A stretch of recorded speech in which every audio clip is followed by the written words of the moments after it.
সালামু আলাইকুম ভাই ও বোনেরা, আপনারা সবাই কেমন আছেন? আশা করি আপনারা সবাই ভালো আছেন। আলহামদুলিল্লাহ আমিও ভালো আছি। নরিন ফ্যামিলি ব্লগারে জানাই স্বাগতম। এদিকে কিন্তু বাবার বাসায় এসেই কিন্তু দুপুরে সময় হয়ে গেছে খাওয়া। তো এদিকে কিন্তু আম্মু খুব মজা করে খিচুড়ি রান্না করেছে, এখানে ডিম করেছিল ভুনা, আর তার সাথে ছিল গরুর মাংস, চিকেন ফ্রাই, সালাদ, আর তার সাথে ছিল হলো জাল দেওয়া গরুর মাংস।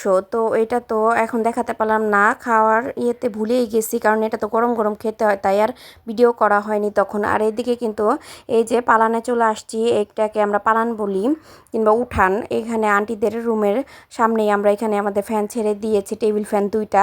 তো সবাই এখানে আছে। আর এটা কিন্তু বাইক নাম, আর তার সাথে ছিল হলো চাস্তো ভাই ছিল। আর এখানে কিন্তু দেখেন সবাই অনেক আনন্দ করতেছিল, বসে কথাবার্তা বলা হয়েছিল। আমার তো খাওয়া দাওয়া হয়ে গেছে দুপুরে, তো আমার বড় আপুরা ছোট আপুরা এখনও খাওয়া দাওয়া করে নাই। তো এখন কিন্তু আমরা বাসার দিকে চলে যাব।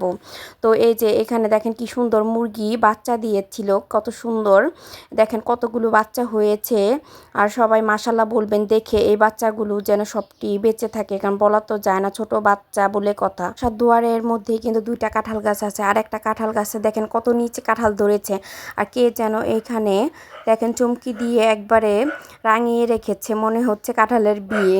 তো দেখতে ভালোই লাগতেছিল। তো এদিকে কিন্তু সন্ধ্যা হয়ে আসছে, তো সন্ধ্যার দিকে এদিকে আম আর লিচু দিয়েছে খাওয়ার জন্য। আর আগে তো মাইশার বাবাকে আর কি অনেক বেশি নাস্তা পানি আর কি সাজিয়ে দেওয়া হতো, ওইতে করে কিন্তু খাবার খেতে কিন্তু বেশি একটা ভালো লাগতো না।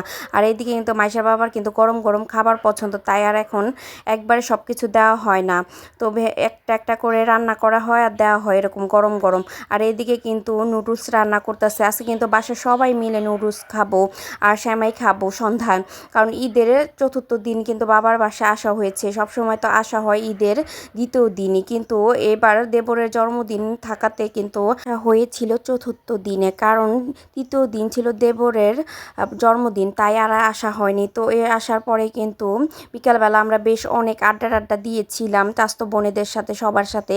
বলল আম্মুকে যে সবার জন্য নুডলস সেমাইয়ের ব্যবস্থা করো, সন্ধ্যাবেলা সবাই খাবে। তাই হঠাৎ করেই কিন্তু আম্মু এখানে রান্না করার জন্য লেগে গেছে। আর তার সাথে সাথে কিন্তু এই যে আমার ছোট ভাইয়াও চলে আসছে হেল্প করার জন্য, ও কিন্তু এমনভাবেই হেল্প করে আমাদের থেকে ভালো আম্মুকে। তো এই যে দেখেন রান্নার কালারটা কি সুন্দর আসছে, মানে বেশি কিন্তু রান্না করলে নুডলসটা বেশি মজা হয় আমার কাছে মনে হয়। ঝরঝরা সেমাইটাও কিন্তু নারকেল দিয়ে রান্না হয়ে গেছে আম্মুর জন্যই, কিন্তু আম্মু এখানে বেড়ে দিয়েছে। আর আমরা কিন্তু ট্রেতে করে সবার জন্য ঘরে নিয়ে যাব খাওয়ার জন্য। বলে কি প্ল্যান ছাড়া যেসব কাজগুলো করা হয়, এইসব কাজগুলো করতেও যেমন ভালো লাগে ঠিক তেমনই কিন্তু খুব ভালো হয়। এদিকে কিন্তু সবাই খেতে বসে গেছে, কিন্তু সবাইকে তো দেখানো সম্ভব না, যাদের দেখানো যাবে তাদেরকে একটু শেয়ার করতেছি। তো এই যে ওদের সবার জন্য কিন্তু আপনারা দেখেই কিন্তু মাশাল্লাহ বলবেন আর দোয়া করবেন, সবাই যেন সুস্থ থাকে, ভালো থাকে, আমরা যেন এভাবেই থাকতে পারি সারা জীবন মিলেমিশে। আর এইদিকে কিন্তু দেখেন বড়াপু কিন্তু সেমাইগুলো বেড়ে দিচ্ছিল, আর বাড়াবাড়ি কাজটা বেশিরভাগ সময় কিন্তু বড়াপুকে দিয়ে করানো হয়। বড়াপু যেন রান্নাটাও ভালো করতে পারে, বাড়তেও খুব ভালোভাবেই পারে। আর এদিকে তারপর পরেই কিন্তু আমরা বেরিয়ে গিয়েছিলাম এইদিকে রাস্তায়। তো এদিকে এসে দেখি এত রাত হয়ে গেছে বলে দোকানটা বন্ধ করে দিচ্ছে, আর এখানে আইস ললি নিয়ে নিচ্ছে সবাই।